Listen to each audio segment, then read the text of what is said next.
Big TV digital exclusive breaking news చూస్తున్నాం. ప్రపంచ దేశాలను వణికిస్తున్న హెచ్ఎంపీవీ వైరస్ ఇప్పుడు ఇండియాలోకి ఎంటర్ అయిందా? ఇండియాలోకి ఎంటర్ అయింది. బెంగళూరులో మొదటి కేసు నమోదైనట్లుగా కూడా ప్రజెంట్ వార్తలు బయటకు వస్తున్నాయి.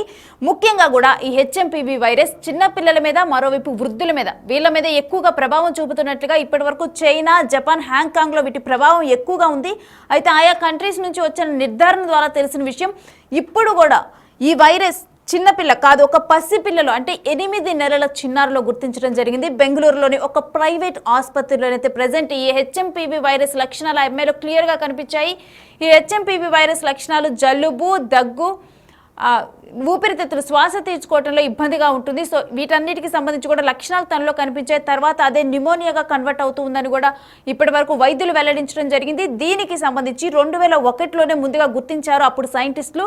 అయితే దీని ప్రభావం 2025లో ముందుగా చైనాలో ఎక్కువగా ఉండి కూడా ముందు చైనా నుంచి కూడా వ్యాప్తి చెందుతున్నట్లుగా కూడా, తర్వాత జపాన్, హాంకాంగ్ ఈ కంట్రీస్లో కూడా ఎక్కువగా కనిపించింది. అయితే ఆయా కంట్రీస్ నుంచి ఎవరైతే వేరే కంట్రీస్కి ట్రావెల్ చేస్తున్నారో వాళ్ళ మీద నిఘా కూడా కొనసాగిస్తున్నారు. ఇటువంటి నేపథ్యంలో బెంగళూరులోనైతే మొదటి కేసు నమోదైంది. అయితే ఒక 8 నెలల చిన్నారులో గుర్తించారు ప్రైవేట్ హాస్పిటల్లో. దీనికి సంబంధించి కర్ణాటక ప్రభుత్వం స్పందించింది. అయితే ఈ వైరస్కు సంబంధించి మేము యాక్సెప్ట్ చేస్తున్నాము. జనరల్గా ఏదైనా కానీ గవర్నమెంట్ హాస్పిటల్స్లో నిర్ధారణ అయిన తర్వాత గవర్నమెంట్ యాక్సెప్ట్ చేస్తుంది. బట్ ఇప్పుడు ప్రైవేట్ హాస్పిటల్లో నిర్ధారణ అయింది.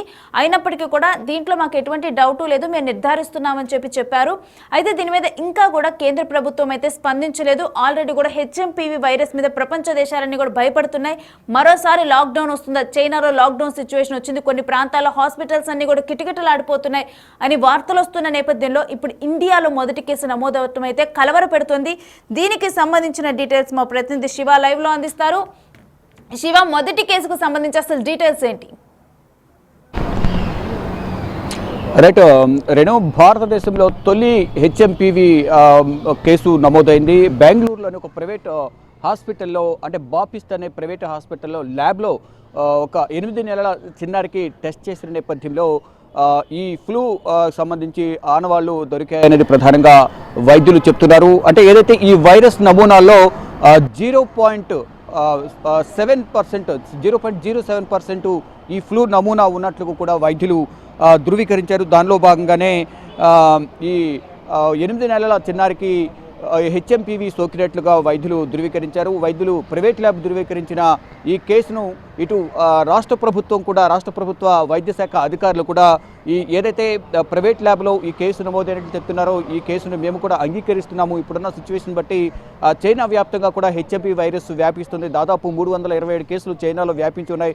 ఈ చైనా నుంచి ఇతర దేశాలకు కూడా, ఇటు జపాన్ కానీ ఇతర దేశాలకు ఈ హెచ్ఎంపీ వైరస్ వ్యాప్తి చెందుతుంది. అంటే ట్రావెలింగ్ ద్వారా కూడా ఇది ఎక్కువగా వ్యాప్తి చెందుతుంది అనేది ప్రధానంగా వైద్యులు ధృవీకరించారు. కానీ ఇక్కడ ట్రావెలింగ్ హిస్టరీ ఏదైతే 8 నెలల చిన్నారి ఉందో ఈ చిన్నారికి సంబంధించి ట్రావెలింగ్ హిస్టరీ కూడా ఇప్పటివరకు ఎటువంటి ప్రయాణం చేయలేదు. కానీ చిన్నపిల్లలు సాధారణంగా దాదాపు ఈ వయసు 11 సంవత్సరాల వయసు ఉన్న వారికి, అంటే 11 సంవత్సరాల లోపు ఉన్న వారికి మాత్రమే ఈ వైరస్ అనేది ఎక్కువగా వ్యాప్తి చెందుతుంది అనేది ప్రధానంగా వైద్యులు చెప్తున్నారు. దానిలో భాగంగానే చిన్నపిల్లకు ముందుగా జలుబు, జ్వరం రావడం, దగ్గు రావడంతో హాస్పిటల్కి తీసుకువెళ్ళినట్టుగా కుటుంబ సభ్యులు చెప్తున్నారు. దానిలో భాగంగా ల్యాబ్లో చెక్ చేసిన నేపథ్యంలో, అంటే అనుమానం వచ్చిన నేపథ్యంలోని ఈ హెచ్ఎంపీ వైరస్ సంబంధించిన నమూనాలు సేకరించి ల్యాబ్లో చెక్ చేసిన నేపథ్యంలో ఈ ఏదైతే ఈ ఫ్లూకు సంబంధించి నమూనాల్లో 0.07% సంబంధించి హెచ్ఎంపీ వైరస్ సంబంధించి ఆనవాళ్లు ఉన్నట్లుగా వైద్యులు ధృవీకరించారు. దీన్ని హెచ్ఎంపీ వైరస్ కేసు తొలి కేసుగా కూడా భావిస్తూ వారు బెంగళూరుకు చెందిన ఒక ప్రైవేట్ బాపిస్ట్ హాస్పిటల్లో ఈ ల్యాబ్లో చెక్ చేసిన నేపథ్యంలో వారు ప్రకటన విడుదల చేశారు. తర్వాత దీన్ని రాష్ట్ర ప్రభుత్వానికి సంబంధించిన ఉన్నత శాఖ అధికారులకు, అంటే ఆరోగ్య శాఖకు సంబంధించిన అధికారులకు కూడా తెలియజేసిన నేపథ్యంలో ఇక్కడ తొలి కేసు నమోదైనట్లుగా మేము అంగీకరిస్తున్నామని చెప్పారు. కానీ కేంద్ర ప్రభుత్వానికి సంబంధించి వైద్య ఆరోగ్య శాఖ మాత్రం ఇప్పటివరకు దీనికి ధృవీకరించినట్లుగా కూడా ఎటువంటి ప్రకటన చేయలేదు. కానీ రాష్ట్ర ప్రభుత్వం అలాగే ప్రైవేట్ ల్యాబ్లో చెక్ చేసిన డాక్టర్లు కూడా ఇది హెచ్ఎంపీ వైరస్గా కూడా వారు చెప్తూ ఉన్నారు. మొత్తంగా చూసుకుంటే ఏదైతే ఇది హెచ్ఎంపీవీ ఏదైతే ఉందో హ్యూమన్ మెటాన్యూమో వైరస్, మనుషులకు సంబంధించిన మెటాన్యూమో వైరస్కి సంబంధించి హెచ్ఎంపీ వైరస్గా దీన్ని నామకరణం చేశారు. చైనాను మాత్రం గడగడలాడుస్తుంది. గతంలో మనం చూసిన కరోనా వేవ్స్ ఎలా ఉన్నాయో ప్రతి వైరస్ కూడా ఈ చైనాలను పుడుతుంది, దేశవ్యాప్తంగా విస్తరిస్తూ ఉంది.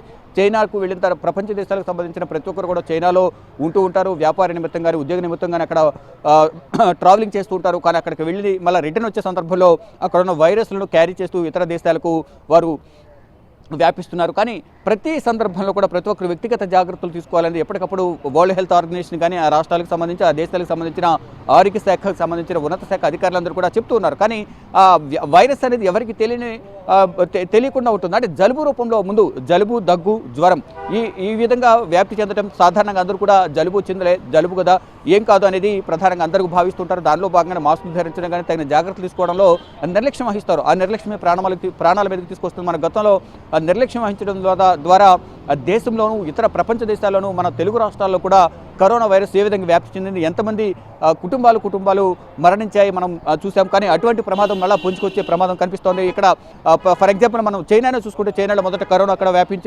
అక్కడ పుట్టింది. అక్కడ నుంచి ప్రపంచ దేశాలకు ట్రావెలింగ్ ద్వారా ఒకరి నుంచి ఒకరి ద్వారా విస్తరించింది. తర్వాత ఇప్పుడు మళ్ళీ కొత్త వైరస్ HMPV హ్యూమన్ న్యూటోమైరస్ మెటాన్యూమో వైరస్ కూడా వ్యాప్తి చెందుతుంది. దానికి సంబంధించి కూడా ఇప్పటికీ చైనాలో జాగ్రత్తలు తీసుకుంటున్నారు. ట్రీట్మెంట్ ఇచ్చేందుకు హాస్పిటల్ అంతా కూడా ఫుల్గా కిక్కిరిసిపోయాయి. బయటే వారందరికీ ట్రీట్మెంట్ ఇస్తూ ఉన్నారు. ఇక ప్రపంచ దేశాలు చైనా నుంచి జాగ్రత్తలు జాగ్రత్తలు తీసుకోవడం ద్వారా ఈ వైరస్ అనేది వ్యాప్తి చెంద కూడా ఉంటుందంటూ కూడా ప్రపంచ దేశాలకు వరల్డ్ హెల్త్ ఆర్గనైజేషన్ అంటే ప్రపంచ ఆరోగ్య సంస్థ కూడా చెప్తూ ఉంది. కానీ ఇటు రాష్ట్రాలు ఇటు దేశాలకు సంబంధించి అందరూ జాగ్రత్తలు తీసుకుంటున్నప్పటికీ ఏదో ఒక విధంగా ఈ వైరస్ అనేది వ్యాప్తి చెందుతుంది. ఏ విధంగా వ్యాప్తి చెందుతుంది, ఎలా వ్యాప్తి చెందుతుంది అనేది కూడా చెప్తూ ఉన్నారు. అంటే ఒకరి నుంచి ఒకరికి ఇది వ్యాప్తి చెంది అంటువ్యాధి లాంటిది ఇది. జలుబు, దగ్గు, ఇతర తుమ్మినప్పుడు తగ్గినప్పుడు అది ఎదుటి వారికి మీదుగా తుంపర్లు పడడం ద్వారా కానీ ఇతరత్ర కారకాల ద్వారా అది వ్యాప్తి చెందే అవకాశం ఉంటుంది. కాబట్టి అందరూ తగిన జాగ్రత్తలు తీసుకోవాలి. ప్రతి ఒక్కరు కూడా కంపల్సరీగా మాస్క్ను ధరించాలి. కొంతమేరైనా దాన్ని నివారించేందుకు అవకాశం ఉంటుంది. కాబట్టి మాస్క్ ధరించడం ద్వారా ఈ HMPV కొత్త వైరస్ను అరికట్టవచ్చు అనేది కూడా ప్రపంచ దేశాలకు ఆ దేశాలకు సంబంధించిన హెల్త్ డిపార్ట్మెంట్స్ కానీ ఇటు వరల్డ్ హెల్త్ ఆర్గనైజేషన్ కూడా చెప్తోంది. కానీ ఇప్పటికీ కొంతమంది ఈ సూచనలు పెడుతున్నారు. తగిన జాగ్రత్తలు తీసుకోవాలి. వ్యక్తిగత జాగ్రత్తలు తీసుకుంటే మన ప్రాణం మన చేతిలో ఉంటుంది. మన ప్రాణంతో పాటు మన కుటుంబం, మన ఊరు ఆరోగ్యం అంతా కూడా వ్యక్తిగత శుభ్రత వల్ల అందరూ కూడా జాగ్రత్తలు తీసుకోవడం ద్వారా అందరూ కూడా సురక్షితంగా ఉండొచ్చు అనేది కూడా ప్రధానంగా అందరూ చెప్తూ ఉన్నారు. ఇక ఏదైతే బెంగళూరులో తొలి కేసు ఏదైతే భారతదేశంలో నమోదైందో HMPV దానికి సంబంధించి రాష్ట్ర ప్రభుత్వం అలాగే ప్రైవేట్ ల్యాబ్ ధృవీకరించాయి. కానీ దీనికి సంబంధించి కేంద్ర ప్రభుత్వం దీనికి సంబంధించి అధికారిక ప్రకటన చేయాల్సి ఉంటుంది. అది HMPV వైరసా లేదా కేవలం ఆనవాళ్లు మాత్రమే ఉన్నాయా? ఈ ల్యాబ్లో చెక్ చేసిన దానిలో మాత్రం ఈ ఫ్లూకు సంబంధించి నమూనాలు 0.7% ఈ ఫ్లూకి సంబంధించి లక్షణాలకు సంబంధించిన ఆనవాళ్లు కనిపించాయి. ఈ నేపథ్యంలోనే దీన్ని HMPV వైరస్గా మేము ప్రకటించామంటూ కూడా వీరు ఆసుపత్రి బాపిస్ట్కి సంబంధించిన ఆసుపత్రి వైద్యులు చెప్తూ ఉన్నారు. కానీ దీనికి సంబంధించి కర్ణాటక ప్రభుత్వం కూడా కర్ణాటక హెల్త్ డిపార్ట్మెంట్ కూడా దీన్ని ధృవీకరించింది. కానీ కేంద్ర ప్రభుత్వం దీన్ని ధృవీకరించాల్సి ఉంటుంది. కేంద్ర వైద్య ఆరోగ్య శాఖ మంత్రి JP నడ్డా కూడా దీనికి సంబంధించి ఒక ప్రకటన కూడా విడుదల చేయాల్సి ఉంటుంది. లేదా ఉన్నత శాఖ అధికారులు దీనికి సంబంధించి ఒక ప్రకటన విడుదల చేయాల్సి ఉంది. వేచి చూడాల్సి ఉంది. ప్రెసిడెంట్ కేంద్ర ప్రభుత్వం దీనిపై ఎటువంటి ప్రకటన చేస్తుంది, లేదా మళ్ళొకసారి ఈ ఆనవాళ్లను మరో ల్యాబ్లో చెక్ చేసిన తర్వాత అధిక ప్రకటన చేస్తారని చూడాల్సి ఉంది. కానీ ఇప్పటి వరకు మాత్రం కర్ణాటక ప్రభుత్వం కానీ ఆ ప్రైవేట్ ల్యాబ్ మాత్రం ఇది HMPV వైరస్గానే పరిగణిస్తున్నారు. రేణు, వీటికి సంబంధించి అంటే అక్కడ రాష్ట్ర ప్రభుత్వం ఏమైనా వివరాలను బయటకు వెల్లడించడం జరిగిందా? అంటే వాళ్ళ పేరెంట్స్ కూడా ఈ టెస్టులు నిర్వహించడం వాళ్ళ కుటుంబంలో, లేకపోతే వాళ్ళు ఏమన్నా ఇప్పుడు ట్రావెల్ హిస్టరీ కానీ వీటన్నిటిని చెక్ చేయడం కానీ వీటన్నిటికి సంబంధించి ఏమైనా డీటెయిల్స్ తెలియటం జరిగిందా? రైట్, ఇప్పటివరకు చూసుకుంటే ట్రావెలింగ్ హిస్టరీ మాత్రం ఇప్పటివరకు ఎక్కడికి వెళ్ళిన ఆడవాళ్ళు కనిపించడం లేదు. వారి కుటుంబ సభ్యులకు సంబంధించిన ట్రావెలింగ్ హిస్టరీ కూడా తల్లిదండ్రులకు సంబంధించి కానీ వారి ఫ్యామిలీ మెంబర్స్ ఎవరైతే పాపను చూడడానికి వస్తూ ఉంటారో చిన్నపిల్ల అయిన సందర్భంలో డెలివరీ అయిన తర్వాత కానీ తర్వాత అనారోగ్య సమస్యలు ఎదురైన నేపథ్యంలో ఎవరైనా ఇంటికి వచ్చారా అనేది అది కూడా మొత్తం ఎవరెవరు కాంటాక్ట్స్ ఉన్నాయో వారందరూ కూడా కాంటాక్ట్ లిస్ట్ అంటూ కూడా తీస్తూ ఉన్నారు. వారందరూ కూడా చెక్ చేస్తూ ఉన్నారు. అంటే అసలు చిన్న పాపకు ఇది రావడానికి కారణం ఏంటి? అంటే కేవలం జలుబు ద్వారా ఇది వచ్చిందా, లేదా ఇతర కారకాలు వ్యాపించే కారకాలు ఏవైతే ఉంటాయో ఈ జలుబు కానీ దగ్గు కానీ జ్వరం పెద్దవాళ్ళు ఈ చిన్నపిల్లలకు కామన్గా రెసిస్టెంట్ పవర్ హ్యూమినిటీ పవర్ అనేది చాలా తక్కువగా ఉంటుంది. ఈ చిన్నపిల్లలకు ఎక్కువగా వస్తుంది. అంటే ఎక్కువగా 11 సంవత్సరాల లోపు వయసు ఉన్న వారికి మాత్రమే ఈ HMPV వైరస్ అనేది త్వరగా వ్యాప్తి చెందుతుంది అనేది వైద్యులు చెప్తూ ఉన్నారు. వైద్యులు కూడా ప్రధానంగా చిన్నపిల్లలు జాగ్రత్తలు తీసుకోవాలని కూడా వారందరూ చెప్తూ ఉన్నారు. కానీ ఇప్పుడు 8 నెలల పాపకు ఈ వైరస్ రావడం అనేది అందరూ కూడా కొంత దిగ్భ్రాంతి వ్యక్తం చేస్తూ ఉన్నారు, ఆందోళన వ్యక్తం చేస్తున్నారు కుటుంబ సభ్యులు కూడా. నెక్స్ట్ ఫర్దర్గా ఇంకా చిన్నపిల్లలు కూడా ఇది వ్యాప్తి చెందే అవకాశం ఉంటుంది. కాబట్టి ఆసుపత్రులు కూడా తగిన జాగ్రత్తలు తీసుకోవాలి. గతంలో ఏదైతే కరోనా సమయంలో తీసుకున్న జాగ్రత్తలు ఉన్నాయో దీన్ని కూడా అదే విధంగా జాగ్రత్తలు తీసుకోవాలనేది కూడా ప్రధానంగా వైద్యులు చెప్తూ ఉన్నారు. ఇటు కుటుంబ సభ్యులకు సంబంధించి కాంటాక్ట్ లిస్టు, అసలు పిల్లకు ఈ 8 నెలల చిన్నారికి రావడానికి గల కారణాలు ఏంటి, వీరు ఎక్కడికి ఇంతకుముందు ఎక్కడ ట్రావెల్ చేస్తారు, కుటుంబ సభ్యులు ఎక్కడ ట్రావెల్ చేస్తారు, తల్లిదండ్రుల హిస్టరీ ఏంటి అనేది కూడా మొత్తం వారందరూ చెక్ చేస్తున్నారు. ఇప్పటికే తల్లిదండ్రులకు సంబంధించిన శాంపిల్స్ కూడా చెక్ చేస్తున్నట్లుగా తెలుస్తోంది. గతంలో కూడా మన కరోనా సమయంలో కరోనా రాకపోయినప్పటికీ, ఆ సిమ్టమ్స్ లేకపోయినప్పటికీ కూడా గతంలో కరోనాకు సంబంధించిన ఆనవాళ్ళు అనేవి మన బాడీలో కంపల్సరీ కనిపించేవి. కానీ ఇప్పుడు ఇది కూడా అదేవిధంగా సిమ్టమ్స్ లేకుండా ఈ హెచ్ఎంపీ వైరస్ కూడా సోకుతుందా అనే కోణంలో కూడా వైద్యులు చెక్ చేస్తున్నారు. దానికి సంబంధించి వారి తల్లిదండ్రుల బ్లడ్ శాంపిల్స్ కూడా తీసి ఇప్పుడు ల్యాబ్కు పంపించినట్టు తెలుస్తుంది. వారిద్దరికి కూడా పాజిటివ్ వస్తే కనుక వారి కాంటాక్ట్ హిస్టరీ అంటే తీసి ఎక్కడ ట్రావెల్ చేశారు, చివరి తారీఖు ఎవరితో కలిశారు అనేది కూడా చెక్ చేసిన తర్వాత వారి కాంటాక్ట్ లిస్టులను వారిని ఎవరెవరు కలిశారు వారు కూడా చెక్ చేసిన తర్వాత మొత్తం అసలు ఎంతమంది ఈ కాంటాక్ట్ లిస్టులో ఉన్నారో కూడా తెలిసే అవకాశం అయితే కనిపిస్తుంది. కానీ ఇప్పటివరకు తెలిసిన అధికార సమాచారం ప్రకారం మాత్రం కేంద్ర ప్రభుత్వం నుంచి మాత్రం ఎటువంటి అధికారిక ప్రకటన అయితే లేదు. కానీ రాష్ట్ర ప్రభుత్వం అలాగే ప్రైవేట్ హాస్పిటల్లో ల్యాబ్ ద్వారా ధృవీకరించిన దాన్ని బట్టి రాష్ట్ర ప్రభుత్వం దీనికి అంగీకరించింది.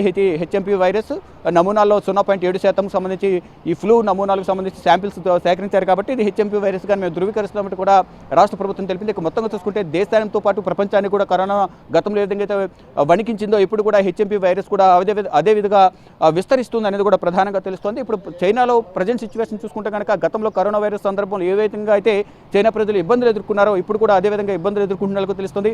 ఇక్కడ హాస్పిటల్ అన్ని కూడా ఖాళీ లేకుండా కిక్కిరిసిపోయాయి. కనీసం ఆ ట్రీట్మెంట్ తీసుకునేందుకు బెడ్స్ కూడా ఖాళీ లేనట్లుగా తెలుస్తుంది. కొంతమంది ట్రీట్మెంట్ ఇచ్చేందుకు భయపడుతున్నారు. కరోనా సందర్భంలో గతంలో ఏ విధంగా అయితే ట్రీట్మెంట్ ఇచ్చిన సందర్భంలో వైద్యులు కూడా అనేక మంది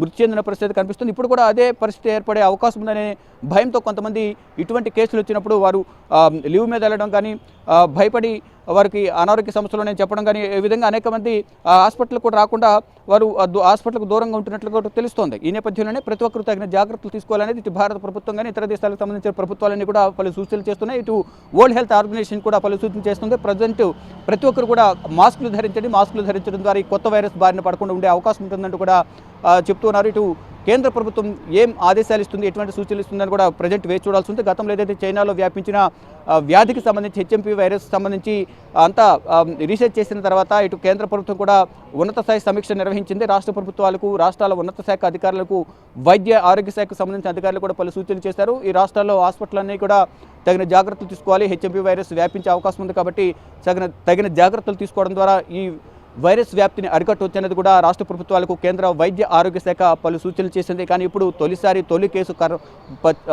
బెంగళూరులో నమోదైంది. ఒక ప్రైవేట్ హాస్పిటల్లో కేసు నమోదైనట్లుగా తెలుస్తుంది. 8 నెలల చిన్నారికి కేసు ఈ ఫ్లూ సోకిన నేపథ్యంలో, ఈ వ్యాధి సోకిన నేపథ్యంలో తగిన జాగ్రత్తలు తీసుకోవాలనేది కూడా వారందరూ సూచిస్తున్నారు. ఈ హాస్పిటల్ అంతా కూడా శానిటైజ్ చేయడం కానీ ఇతర హాస్పిటల్లో శానిటైజర్ ఎప్పటికప్పుడు శానిటైజ్ చేసి ప్రతి ఒక్కరు మాస్కులు ధరించాలి. ఇటు వైద్యులు కూడా హ్యాండ్ గ్లోవ్స్ ధరించాలి. ప్రతి ఒక్కరు కూడా తగిన జాగ్రత్తలు తీసుకోవడం ద్వారా ఈ కొత్త వైరస్ రాకుండా అడ్డుకునేందుకు అవకాశం ఉంటుంది అంటూ కూడా వైద్య శాఖ అధికారులు అయితే పలు సూచనలు, సలహాలు ఇస్తున్నారు. Renu, thanks for the details Shiva. ఇక ఇండియాలో మరోసారి మాస్కులు ధరించాలా అంటే మాస్కులు ధరించాల్సిన సిచ్యువేషన్ వచ్చినట్లుగానే కనిపిస్తుంది. బెంగళూరులో హెచ్ఎంపీవీ మొదటి కేసు నమోదైంది. 8 నెలల చిన్నారులోనైతే ఈ కేసును గుర్తించడం జరిగింది. ఇక పైన కరోనాకి ప్రజెంట్ ఏదైతే పాటించామో డెఫినెట్గా కూడా అలాంటివి పాటించే సిచ్యువేషన్ వచ్చినట్లుగా తెలుస్తుంది. ముఖ్యంగా కనుక చూస్తే హ్యూమన్ మెటాఫినో వైరస్, దీంట్లో హెచ్ఎంపీవీ వైరస్లో అసలు ఏ లక్షణాలు కనిపిస్తాయి అనేది కూడా ఒకసారి చూడాలి. ముందుగానైతే runny nose or stuff nose, అంటే ఏదర్ ముక్కు నుంచి నీరు కారటం కానీ లేకపోతే ఆ ముక్కు మొత్తం కూడా బిగుసుకుపోయినట్లుగా ఉండిపోవటం కానీ, ముక్కు బిగుసుకుపోవటం కానీ ఇది కనిపిస్తుంది. మరోవైపు కనుక చూస్తే పొడి దగ్గు కానీ దగ్గు లక్షణాలు కనిపిస్తాయి. ఇంకా బ్రీత్ తీసుకోవటంలో ఒక షార్ట్నెస్ అనేది ఉంటుంది, ఊపిరి అందకపోవటం అనే ఘటన ఉంటుంది. మరోవైపు చూసుకుంటే ఫీవరు, కోల్డ్, అదేవిధంగా స్కిన్ మీద దురద ఈ ఘటనలు అయితే చోటు చేసుకుంటాయి. గొంతులో మంటగా అనిపించటము ఇవన్నీ కూడా ప్రజెంట్ లక్షణాలుగా కనిపిస్తున్నాయి. అయితే ఈ వైరస్ గురించి అసలు డాక్టర్స్ ఏం చెప్తున్నారో విందాం. Indian medical association Hyderabad Banjara hills ప్రజలందరికీ విజ్ఞప్తి, మనకి ఈ వింటర్ సీజన్లో ఉన్నటువంటి అనేక రకమైన వైరసెస్, ఈ వింటర్ సీజన్ వైరస్లకి మంచి సమయం కాబట్టి వాటి వల్ల మనకి ఇన్ఫెక్షన్స్ ఎక్కువ వచ్చే అవకాశం ఉంది. రెస్పిరేటరీ ట్రాక్ట్ ఇన్ఫెక్షన్స్ అంటే ఊపిరితిత్తులకు సంబంధించిన ఇన్ఫెక్షన్స్ ఎక్కువ ప్రబలే అవకాశం ఉంది. కాబట్టి ముఖ్యంగా ఇన్ఫ్లుయెన్జా ఏ వైరస్ కావచ్చు, మైకోప్లాస్మా ఇన్ఫెక్షన్స్ కావచ్చు, లేదా కొత్తగా మనకి ఇప్పుడు చైనాను వణికిస్తున్నటువంటి హెచ్ఎంపీవీ వైరస్లు కావచ్చు. ఇంకా భారతదేశంలో రికార్డ్ అయినట్టుగా మనకి నమోదైనట్టుగా ఎక్కడ కూడా ఇన్ఫర్మేషన్ లేనప్పటికీ కూడా జాగ్రత్తలు తీసుకోవడంలో మనం విఫలం కాకూడదు. ముఖ్యమైన జాగ్రత్తలు మనకి కోవిడ్లో తెలిసినటువంటి విషయాలే. చేతులు శుభ్రంగా కడుక్కోవడం, ముక్కుకి మాస్క్ని ధరించటం, క్రౌడెడ్ ప్లేసెస్ గ్యాదరింగ్స్లోకి వెళ్ళకపోవడం. మన ప్రభుత్వాలు అప్రమత్తమై ప్రస్తుతం ప్రజలకు చెప్తుంది. ఇండియన్ మెడికల్ అసోసియేషన్ ప్రజలకు విన్నవించేది ఏంటంటే, మనం కోవిడ్లో ఏవైతే అప్రోప్రియేట్ కోవిడ్ బిహేవియర్ అన్నామో, షేక్ హ్యాండ్ లేకుండా నమస్కారం పెట్టడం మళ్ళీ మనం చేయాల్సినటువంటి ముఖ్యమైనటువంటి అంశాలు. ఎందుకంటే ఇప్పుడు మైకోప్లాజ్మా కానివ్వండి, ఇన్ఫ్లుయెన్జా ఏ వైరస్లు కానివ్వండి, మన ప్రపంచాన్ని వణికించేటువంటి సమయం. ఈ వింటర్ స్ప్రింగ్ సీజన్స్ వచ్చే 2-3 నెలలు మనం జాగ్రత్త పడినట్లయితే ఈ సమస్య నుంచి దూరంగా ఉండొచ్చు. కాబట్టి మాస్కులు ధరించడం, చేతులు శుభ్రంగా కడుక్కోవడం, శానిటైజ్ చేసుకోవడం తిరిగి మళ్ళీ మనం ప్రారంభించాల్సిన సమయం దగ్గరకు వచ్చింది. అలాగే మనం చుట్టుపక్కల ఎక్కువ క్రౌడింగ్ ప్లేసెస్కి గ్యాదరింగ్స్కి అటెండ్ కాకపోవడం, గ్యాదరింగ్స్లో ఉండకపోవడం. మనకేమైనా ఆరోగ్య సమస్య వస్తే వెంటనే డాక్టర్ని సంప్రదించడం, లేదా ఇంట్లోనే మనం కంటైన్ కావడం, మన రూమ్లో మనం ఉండడం, జనాల్ని కలవకపోవడం చాలా ముఖ్యమైనటువంటి అంశం. ఇంట్లో ఉండడం, జనాల్ని కలవకపోవడం, మంచిగా ఆహారం తీసుకోవడం, చక్కని నిద్రపోవడం, ఎక్కువ నీళ్ళని తాగటం, మంచిగా నిద్రపోవడం, మంచి ఆహారం తీసుకోవడం, మంచిగా నిద్రపోవడం, ఇవి ముఖ్యమైన అంశాలు. స్ట్రెస్ తీసుకోకండి, ఆందోళన చెందకండి. ఏమైనా ఇబ్బంది ఉంటే ఇండియన్ మెడికల్ అసోసియేషన్కి మీరు మాకు ఫోన్ చేయొచ్చు. మా నెంబరు 9849705534. గుర్తుంచుకోండి, షేక్ హ్యాండ్ వద్దు, నమస్కారం వద్దు. గుర్తుంచుకోండి, షేక్ హ్యాండ్ వద్దు, నమస్కారం వద్దు. Indian medical association, Hyderabad, Banjara hills.